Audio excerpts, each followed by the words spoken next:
우리 민수기 이 말씀은 그냥 그다지 여러분에게 낯설지 않은 말씀이죠.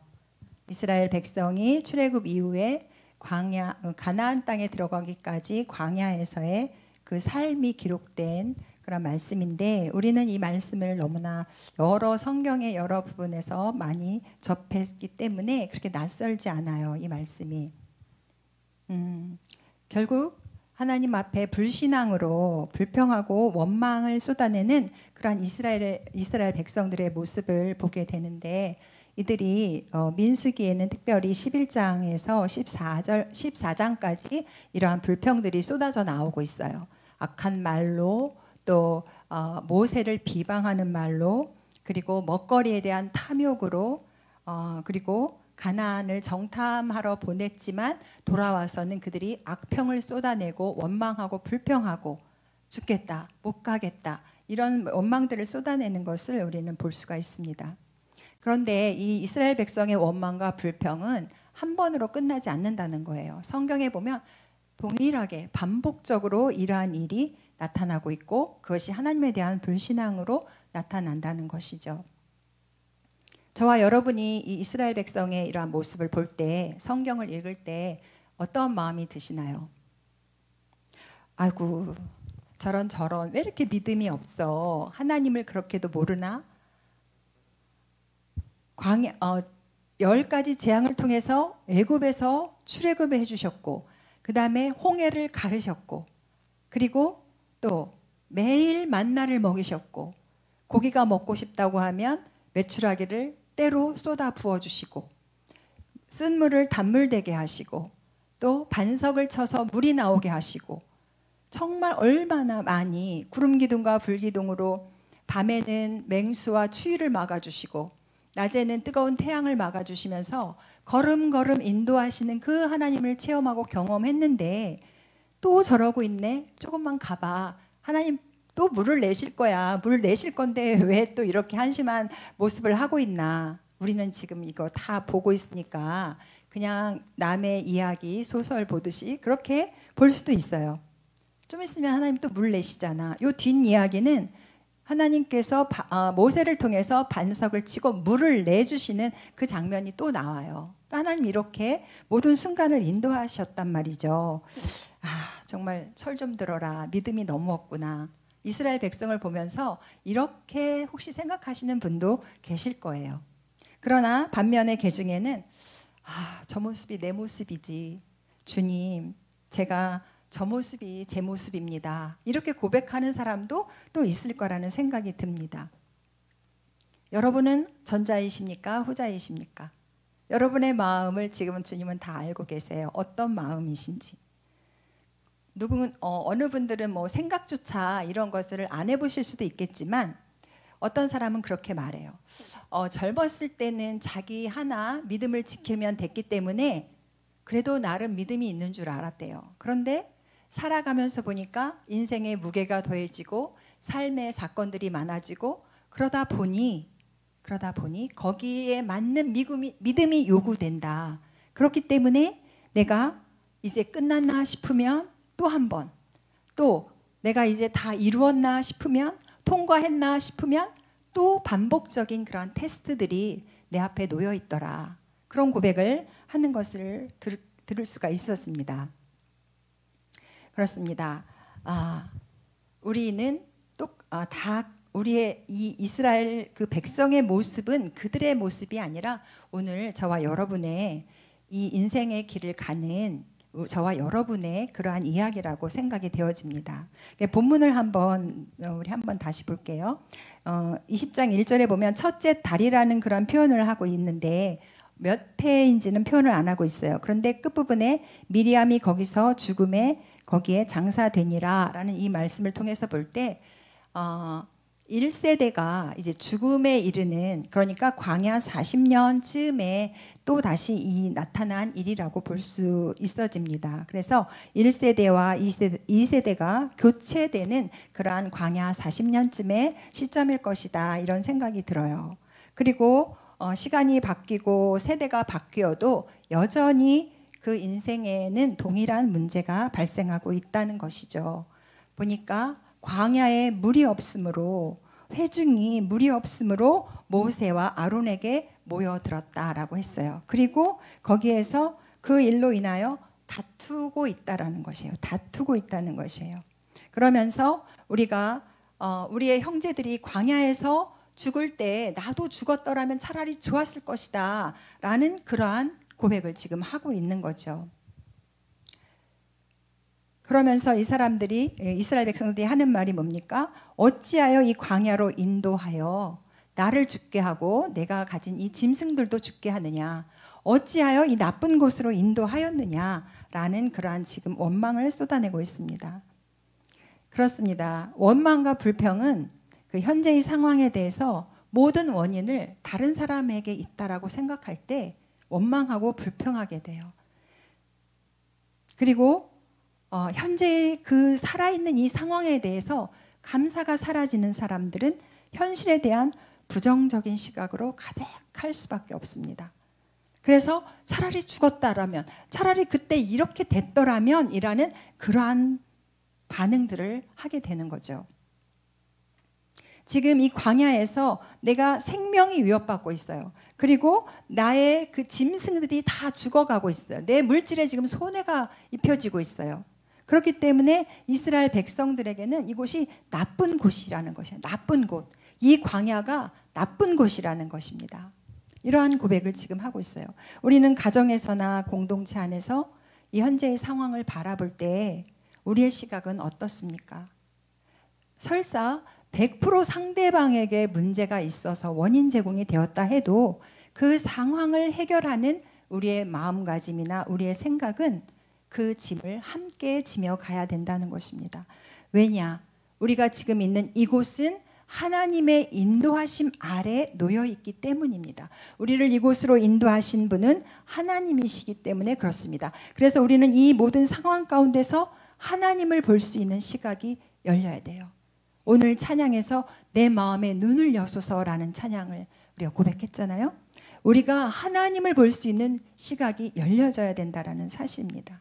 우리가 이 광야를 지나는 시간 속에 고난을 받는 일이 생길 때 우리가 하나님을 생각함으로 이 고난을 이기고 슬픔을 참으면 그것을 하나님께서 아름답게 여기신다고 베드로 후서에 기록하고 있습니다.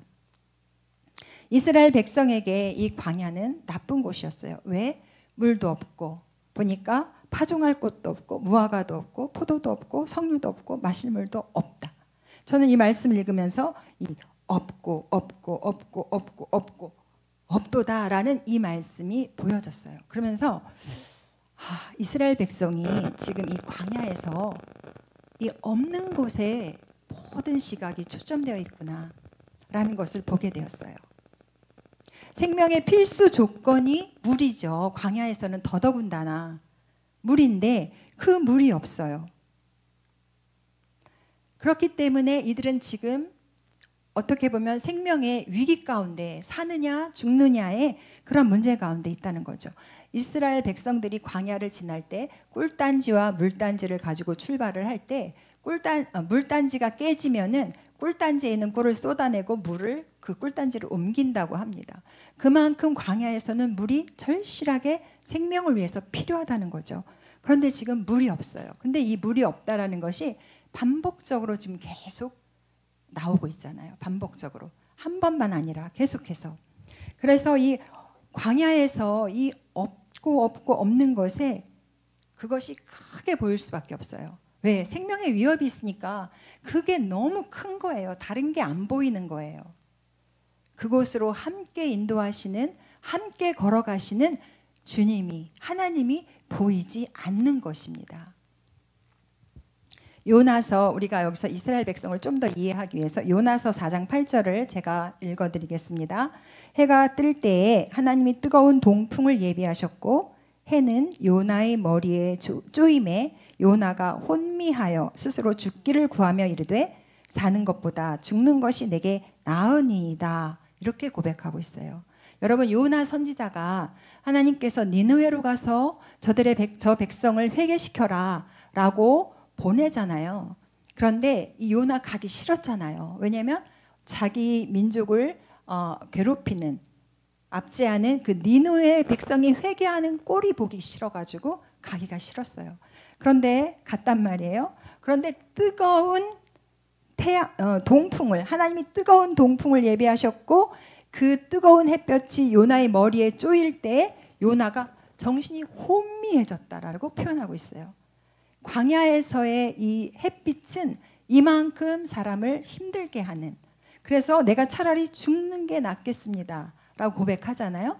근데 요나는 여기에 환경적인 것만 있었던 건 아닌 것 같아요. 정신적인 것도 있었던 것 같아요. 왜? 내가 하기 싫은 일, 원수한테 가서 복음 전하는 일, 정말 하고 싶지 않은 일, 나를 힘들게 하는 그 사람 때문에 내가 이 수고를 해야 돼? 라는 그런 정신적인 어떠한 그런 영향도 이미 있었을 거예요. 그런데 상황까지, 그 사람들 때문에 내가 그 상황을 견뎌야 하는 그 상황까지 생각할 때 요나는 실질적으로 육체에 그런 고통이 임하였다는 거죠.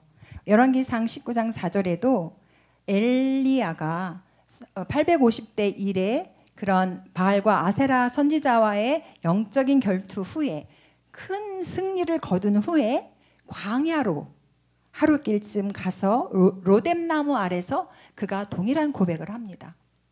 내가 차라리 그냥 하나님, 저는 그냥 내 생명 거두어 주세요. 저는 그냥 지금이 족합니다. 내 생명 거두어 주세요 라고 엘리야도 그렇게 고백을 해요. 영적인 그 대승을 이룬 후에, 그러나 영적으로 또 다 소진 상태가 된 후에, 사역의 힘든 일을 마친 후에 그가 그 광야의 그 뜨거운 햇볕 아래서 고백하는 것은 그냥 내가 죽는 것이 차라리 낫습니다 라는 그런 고백을 한다는 거죠. 광야에서 만나는 태양이 얼마나 강렬하면 이러한 고백을 하겠습니까? 혹자는 그렇게 말합니다. 보통 이렇게 뭐 바위에 달걀 치면 후라이가 된다 이런 말을 하잖아요. 어떤 사람은 그렇게 말해요. 그 강렬한 빛이 너무 강해서 머릿속이 달걀이 익는 것처럼 익어버리는 것 같은 느낌을 받는다, 이렇게 표현하는 사람도 있어요. 그러니까 이것이 요나가 혼미해질 수밖에 없는 그러한 상황이었다라는 것이죠. 출애굽기 14장에 보면은 홍해를 가르시는 하나님께서 모세를 통해서 홍해를 가르실 때 홍해를 그냥 갈라져라 이렇게 명하시지는 않았잖아요. 모세에게 지팡이를 내밀어서 물을 갈라지게 했는데 하나님께서 하신 방법은 뭐냐면 이렇게 말씀하고 있어요. 여호와께서 모세가 바다 위로 손을 내밀매 여호와께서 큰 동풍이 밤새도록 바닷물을 물러가게 하시니, 이렇게 말씀하고 있어요. 그러니까 이 동풍은, 사막에서의 이 동풍은 바닷물을 말릴 정도로 아주 뜨겁고 건조한 그러한 바람이었다라는 것입니다. 그래서 광야를 성지 순례하는 순례객들이 탈진해서 쓰러지는 이유가 본인은 느끼지 못하는데 너무 건조하기 때문에 모든 수분이 빠져나가서 의도적으로 물을 계속 보충해 주지 않으면 그런 탈진 상태를 만날 수 있다라고 이야기를 합니다. 그래서 출애굽기 15장에 보면 홍해를 건넌 이스라엘 백성이 모세와 함께 미리암과 함께 솟구치며 춤추며 하나님의 위대하심을 찬양하죠. 그런데 그들이 3일 길쯤 갔을 때 물을 만나지 못하니까 이내 불평이 쏟아졌다는 것이에요. 그만큼 광야는 힘든 길이었다는 것이죠. 광야는 버려진 땅이고 버려진 땅이라고 불릴 만큼 그렇게 척박한 땅이었다는 것입니다. 그래서 광야의 그 뜨거운 태양은 인생의 혹독한 시련을 상징하고 있습니다. 광야는 그렇습니다. 삶에 충분한 요소들이 없어요. 그래서 이스라엘 백성은 없다라고 지금 원망하고 있습니다. 삶의 즐거움과 여유, 분위기 이런 거 전혀 찾아볼 수 없어요. 보세요. 무화과도 없고 포도 열매도 없다. 무화과와 포도는 성경에 많이 등장하는 과일이에요. 그렇죠? 그런데 이 무화과 포도에 대한 이야기가 의미상으로 여러 가지가 있겠지만 제가 한 구절만 읽어드릴게요. 왕상 4장 25절에 보면 솔로몬이 사는 동안에 유다와 이스라엘이 단에서부터 브엘세바까지 이르기까지 각기 포도나무 아래와 무화과나무 아래에서 평안히 살았더라. 이렇게 기록하고 있어요. 포도나무와 무화과나무 아래에서 평안히 살았다. 포도나무와 이 무화과나무가 주는 의미가 뭐예요? 아주 오랫동안 평화스러웠고 번영을 이루었다. 그래서 삶의 기쁨도 있고 즐거움도 있고 여유도 있고 이런 삶을 살았다는 것이에요. 그런데 이 광야에서는 포도나무 열매, 무화과나무 열매 없다라고 지금 고백하고 있잖아요. 이 삶의 풍요로움, 무화과나무의 즐거움, 그 포도나무의 이 기쁨, 이것은 우리 인간이 눈으로 추구하는 것이에요. 그리고 우리 인간이 마음으로 원하는 것이에요. 그러나 광야에는 그것이 없었다라는 것입니다. 지금 광야 이스라엘 백성은 한마디로 그냥 괴롭고 고통스럽고 힘들고 그냥 척박한, 그래서 사느냐 죽느냐 이 기로에 있다라는 것입니다. 정말 생존에 필요한 물이 없었고 삶의 기쁨과 즐거움을 누릴 수 있는 조건은 하나도 없었다는 것이에요. 그래서 광야의 척박함만이 보였어요. 원망과 불평의 조건들만 보이는 거예요. 다투고 싶은 미움의 대상만 보이는 거예요. 원망의 대상만 눈에 들어오는 거예요. 그렇기 때문에 이들에게 광야는 나쁜 곳이에요. 나쁜 곳이라고 고백할 수밖에 없어요. 저와 여러분은 어디에 지금 서 있습니까? 혹독한 시련의 시기가 아닐지라도 우리는 이 광야, 지금 우리는 이 땅에서 완성된 가나안을 볼 수는 없어요. 그렇죠? 주님 나라 갈 때까지. 단계가 있겠지만 다 광야를 지나고 있습니다. 육의 눈으로 볼 때 이 광야는 당연히 나쁜 곳이죠. 그러나 여러분, 이스라엘 백성이 하나 놓친 게 있어요. 그게 뭐냐면 광야 가운데 시마다 때마다 물을 내시고 그 걸음걸음을 인도하시는 하나님이 함께 하신다라는 그 사실을 놓치고 있었다는 것이에요. 하나님으로부터 공급되는 것들은 다 하찮게 여겼다라는 것입니다. 변함없이 주시는 그 은혜는 너무나 하찮았다라는 것이죠. 그렇게 여겼다라는 것입니다. 생수의 근원 되시는, 생명의 근원 되시는 하나님이 함께 하시는 곳이 바로 광야입니다. 그래서 저와 여러분이 광야에서 보아야 할 것은 눈에 보이는 그 어떠한 상황들이 아니라 그 상황 가운데 함께 하시는 전능하신 하나님을 볼 수 있어야 한다라는 사실입니다. 그래서 오늘 우리 찬양에 내 마음의 눈을 여셔서, 마음의 눈을 열고 영의 눈을 열어서 우리와 그 고난의 시간에 함께 하시는 주님을 바라봐야 된다는 것이죠. 여러분, 저는 이 이스라엘 백성이 없다라는 이 고백을 하는 것을 통해서 하박국 선지자의 고백이 생각이 났어요. 하박국 선지자가 뭐라고 고백합니까? 무화과 나무가 무성하지 못하며 포도나무의 열매가 없으며 감람나무의 소출이 없으며 밭에 먹을 것이 없으며 우리에게 양이 없으며 외양간에 소가 없을지라도 나는 여호와로 말미암아 즐거워하며 나의 구원의 하나님으로 말미암아 기뻐하리라 라고 고백하고 있어요. 우리의 신앙의 단계는 무화과도 없고 물도 없다라는 그 시각에서, 그것을 바라보는 시각에서 그것이 없을지라도 나는 여호와로 말미암아 즐거워하고 기뻐한다라는 그 신앙의 시각으로 우리는 가야 된다라는 것이죠. 하나님이 말씀하시는 것은 그것입니다. 때마다 시마다 물을 내신 하나님, 생수 대신 예수 그리스도를 우리에게 보내주셨습니다. 생명의 근원 대신 예수 그리스도를 우리에게 보내주셨어요. 우리는 이 척박한 광야의 길을 갈 때 생수의 근원 대신 예수 그리스도를 보는 눈이 열려져야 될 줄로 믿습니다. 그리 아니하실지라도 라는 그러한 믿음이 있어야 돼요. 주님만으로 족합니다 라는 그러한 고백이 있어야 돼요. 주님이 전부이십니다 라는 그러한 고백이 우리 가운데 있어야 돼요. 왜냐? 주님이 진정한 생명이시기 때문에 그렇습니다. 산 소망 되시고 우리에게 생명의 길을 여신 분은 예수 그리스도이시기 때문에 그렇습니다. 우리의 눈에 보이는 짐승과 외양간의 송아지가 많고 소출이 풍성하고 파종하는 즐거움과 거두는 수확의 기쁨이 없을지라도 그것이 우리에게 진정한 생명을 주는 것이 아니라 우리에게 진정한 생명, 영원한 생명, 마르지 않는 샘물이 되시고 소멸하지 않는 그러한 은혜와 능력이 되시는 분은 오직 예수 그리스도라는 것을 우리는 기억해야 될 줄로 믿습니다. 이스라엘 백성은 그 정체성을 잃어버렸어요. 그 정체성이 신분이 혼미해졌어요. 그래서 눈에 보이는 세상의 풍요와 즐거움에 여전히 목말라 하고 있었다라는 것입니다.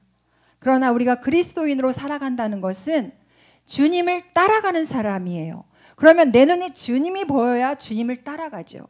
세상에 풍요로움이 가득 내 눈에 들어오는데 어떻게 우리가 주님을 따라갈 수 있습니까? 어떻게 주님 가신 길을 따라가는 그리스도인이라고 말할 수 있겠습니까? 오늘 저와 여러분은 영의 눈을 열어야 돼요. 믿음의 눈을 열어야 돼요. 영원히 죽지 않는 생명의 주님, 그 주님이 저와 여러분의 소유가 되어야 할 줄로 믿습니다. 주님을 소유한 자는 모든 것을 얻은 자예요. 여러분 믿으십니까? 우리의 이론과 생각이 아니에요. 주님을 얻은 자는 모든 것을 얻은 자임을 저는 믿습니다. 오늘 죽어도 모든 것을 얻고 천국에 가는 것이에요. 그 사실이 믿어질 수 있기를 바랍니다. 하나님께서는 이스라엘 광야의 이스라엘 백성에게 말씀하셨어요. 민수기 14장 11절에 보니까 여호와께서 모세에게 이르시되 이 백성이 어느 때까지 나를 멸시하겠느냐. 내가 그들 중에 많은 이적을 행하였으나 어느 때까지 나를 믿지 않겠느냐라고 말씀하고 계세요. 하나님께서 우리에게 원하시는 것은 무엇입니까? 이 광야 같은 세상에서 나를 붙잡는, 내 발목을 붙잡는 세상에 많은 문제들이 있지만 그 상황 가운데서 주님이 우리에게 요구하시는 것은 무엇입니까? 거기에 너의 생명이 있지 않아. 나를 경외하는데 너의 생명이 있어. 나를 믿고 나를 의지하고 나를 구하고 나를 찾고 나를 따라가는 자에게 생명이 있다라고 주님은 말씀하고 계세요. 그래서 우리의 믿음 없음을 주님은 한탄하시는 것이에요. 믿음 없음에 대해서 너희가 나를 멸시하고 있다라고 말씀하고 있어요. 저와 여러분 바라기는 하나님을 경외하는 이 광야, 그래서 하나님만 보이는 그러한 이 광야가 되어지기를 소망합니다. 여러분, 하나님께서 이스라엘 백성을 출애굽한 데에는 선한 뜻과 계획이 있으셨어요. 그분은 이스라엘 백성을 하나님을 예배하는 자들로, 거룩한 나라로, 제사장 나라 삼으셔서 이 땅에 수많은 죽어가는 영혼들에게 그 하나님을 보도록 할 수 있는 그런 통로가 되기 위해서 이스라엘 백성을 구원해 내신 거예요. 저와 여러분에게도 동일합니다. 우리를 세상의 죄악 가운데서 구원해 내신 이유는 이 주님을 모르는 죽어가는 영혼들로 하여금 우리를 통하여 주님을 볼 수 있도록 하기 위해서 저와 여러분을 택하신 줄로 믿습니다. 여러분, 말씀을 마치겠습니다. 여러분, 하나님께서 우리가 이 광야를 가는 동안 아무리 힘들고 어려운 일이 있어도 하나님의 나를 향한 선하신 계획과 뜻이 있음을 잊지 않으시기를 바랍니다. 제가 뜻하지 않게 지난 주에 가족이 제주도를 다녀왔어요. 그런데 그거는 어떻게 보면 제가 의도하지 않았어요. 근데 제가 이상한 걸 느낀 건 뭐냐면 누군가의 선한 의도에 의해서 저희는 제주도에 딱 놓여졌어요. 저는 제주도에 놓여졌어요. 그런데 날씨가 너무 안 좋았잖아요. 여러분 잘 아시죠? 거의 태풍급에 가까운 폭풍 비바람이 쳤습니다. 너무 제가 그거를 이렇게 보면서 활동의 제약을 받고 그냥 그 폭풍 가운데 휘몰아치는 그 자연을 바라보면서 느낀 거는 우리의 인생이 이렇구나라는 걸 생각했어요. 김포공항에서 비행기를 탈 때는 날씨가 맑았거든요. 근데 가니까 이제 비가 오기 시작하고 폭풍을 만난 거예요. 우리의 인생이 이렇구나. 내가 의도하지 않지만 내 생각대로 계획대로 되어지지 않지만 우리는 이 폭풍 같은 인생을 만날 수 있다는 거죠. 그게 인생이라는 거예요. 그런데 그 상황에서 안 왔으면 좋았을 걸. 내가 취소하라고 했잖아. 왜 취소 안 했어? 이렇게 말하면 똑같은 거죠. 이스라엘 백성들하고. 그때 죽었으면 좋았을 걸 이거잖아요. 근데 제 마음 가운데 저는 그냥 평소에도 비 오는 걸 별로 안 좋아해요. 근데 여행이라고 갔는데 비가 오잖아요. 근데 그냥 비도 아니고 폭풍이잖아요. 근데 제가 그 상황에서 뭘 봤냐면 인생을 보면서 하나님께서 우리의 인생을 이끌어 가실 때 때로는 우리가 의도하지 않은 시간들을 만난다. 그 의도하지 않은 광야에 들어갈 수 있다. 하나님이 그쪽으로 인도하실 수 있다. 그러나 그때에도 우리가 바라보는 것이 무엇인가 라는 것을 하나님은 보신다는 거예요. 그래서 저는 그 환경 속에서 정말 제가 정말로 하나님의 은혜를 경험했는데 그 상황과 관계없이 정말 크신 하나님을 경험했어요. 그래, 이렇게 폭풍이 불 때는 내가 하고 싶은 행동 자제하고 잠잠히 기다리는 거, 그리고 그거에 순응하는 거, 그리고 그 안에서 주님을 더 깊이 묵상하는 거. 그러면서 제 마음 가운데 들어온 것은 깊고도 아주 평온하고 평온한 평온이었어요. 샬롬이었어요. 그야말로. 그래서 제가 이 며칠의 시간을 통해서 느낀 거는 이게 우리의 인생이다. 그러나 어떠한 상황에서도 우리가 주님만을 볼 수 있다면 주님은 우리에게 평강을 주시는 분이다 라는 걸 경험했습니다. 그러면서 제가 마지막으로 소원한 게 뭐냐면 우리 주님교회 모든 성도들에게 이 샬롬이 풍성하게 임했으면 좋겠다. 그런 소망을 가졌어요. 그리고 혹시 정말 혹독한 이 광야의 시련을 만나고 있는 성도가 있다면 그 성도에게도 이 시간 내게 주신 이 평강이 온전하게 임했으면 좋겠다. 그러한 소망을 가슴에 가득 품고 왔어요. 그 샬롬을 가득 품고 제가 왔습니다. 얼마나 하나님의 은혜가 감사한지 몰라요. 여러분 지금 동일합니다. 하나님 여러분에게 평화, 샬롬 주시기 원하세요. 그 상황이 어떠할지라도 그 은혜와 그 하나님의 풍성한 은총이 저와 여러분의 인생의 길에 날마다 함께 하시기를, 그리고 그것을 우리가 바라볼 수 있기를, 누릴 수 있기를 예수 그리스도의 이름으로 축원합니다. 아멘.